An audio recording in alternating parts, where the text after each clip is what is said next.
নতুন কোনো স্থানের সন্ধান পেলে আমরা সবাই মিলে সেখানেই ঘুরতে যাই। হোক না সেটা যত দূরেই।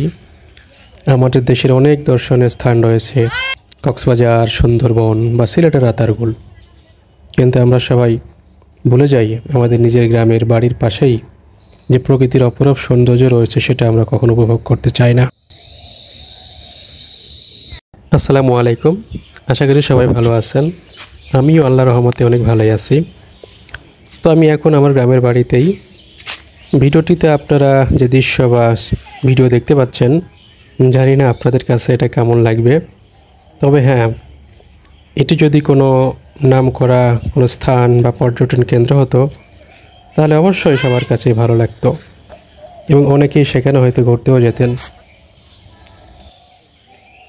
এটি বেশি দূরে কোনো জায়গা নয়, এটি আমার গ্রামেই। বাংলাদেশের প্রায় প্রতিটি গ্রামেই এরকম সুন্দর কিছু দৃশ্য রয়েছে।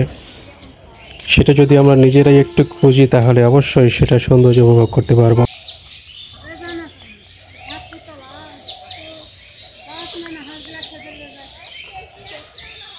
বর্ষাকালে অতিবৃষ্টিতে নদী, নালা, খাল, বিল সব কিছু ভরে যায়, আর তখন এটার এক অপরূপ সৌন্দর্য দেখা যায়।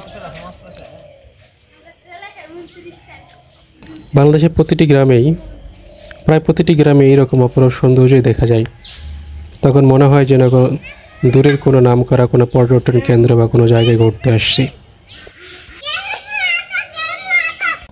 আসলে আমরা যদি একটু সৌন্দর্য উপভোগ করতে চাই তাহলে আমরা আমাদের আশেপাশে যে জায়গা বা সুন্দর স্থান রয়েছে সেগুলোর দিকে একটু দৃষ্টিপাত করলে আমরা প্রাকৃতিক সৌন্দর্য উপভোগ করতে পারবো।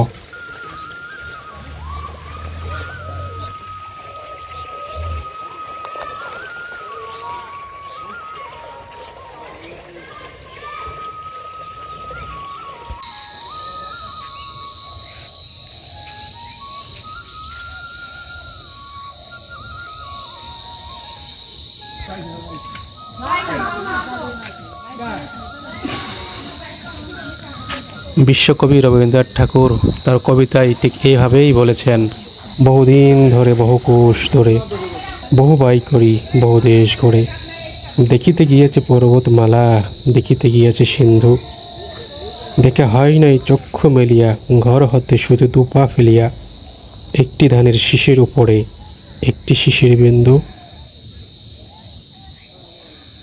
তো আজকের মতো এ পর্যন্তই। আবারও দেখা হবে পরবর্তী ভিডিওতে। সবাই ভালো থাকবেন, সুস্থ থাকবেন। আল্লাহ হাফেজ।